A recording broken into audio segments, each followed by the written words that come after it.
Hi guys, how's it going? Another weekly video as promised, and I want to stick with the topic of kind of eating and dieting and all around kind of weight loss and health. And the topic I want to touch upon is cheat meals and trigger foods. Now, a lot of people are of the consensus and of the opinion that when you have a period of time of eating moderately clean,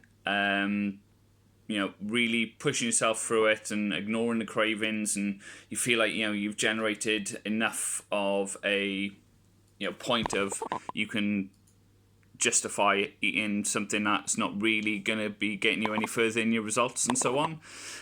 This is all well and good, especially if you're someone who has been training and dieting a long time. It's always good to have a mental break and feel like you get re-energized and you can refocus on keeping up with the good work and progress, and it will have no effect whatsoever on negative fat gain and so on, just as a one-off.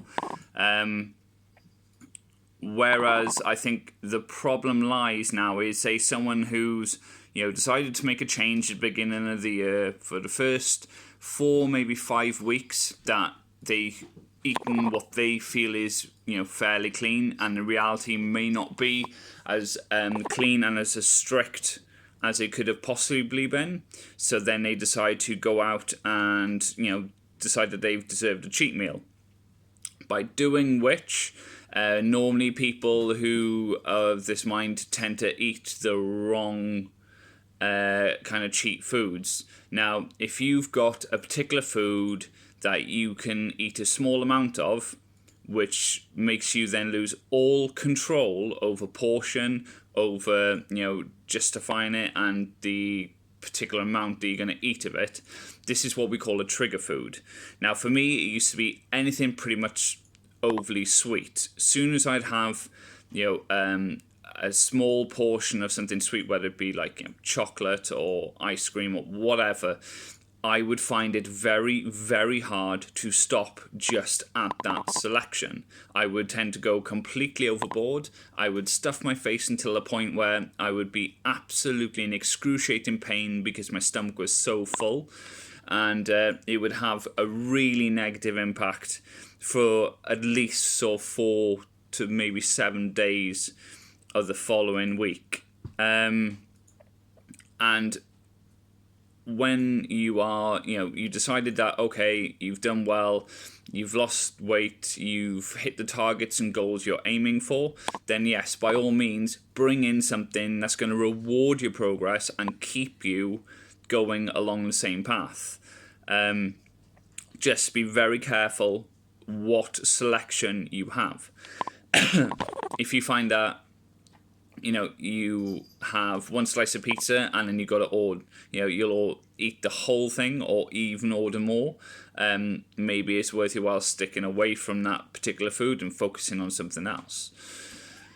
So my message is pretty basic, that if you have any food that you have an over abundance to like really go mad on, or a food that is going to make you lose all form of control, then I'd suggest for a much longer period of time sticking away from that particular food and look at other options. Cheat meals are not a necessary tool. I believe that a cheat meal only becomes a necessary tool when you get to a certain length in your journey and in the process where you can use it to maybe spike up metabolism, or just generally for helping your head getting through the kind of monotony and the dullness of a clean eating diet. But in my opinion, it shouldn't be a monotonous, boring task anyway. But cheat meals aren't 100% necessary. If you want to spike your metabolism, you can still eat healthy, just eat a boatload more food in that one meal than you normally would. That will help spike your metabolism. So, cheat meals, not necessary. 2, if you find it is necessary, I would suggest do it more for kind of to break the monotony in your mind, more than kind of justifying it for performance reasons. Number 3, You want to stick away from any cheat meals or any particular food groups that are going to make you go all out or make you go far beyond what you particularly want to have. And another quick tip of when you are thinking about what you want for a cheat meal, my advice would be after you've eaten or you feel very full after your normal meals, only think about what options you want for your cheat meal then. By planning it in ahead and planning it while you're not desperately hungry, will make you have kind of like a lot more reasonable thought process when involved with these cheat meals. I hope this helps. I know it's only a very brief video, and it's probably a lot of common sense to most of you.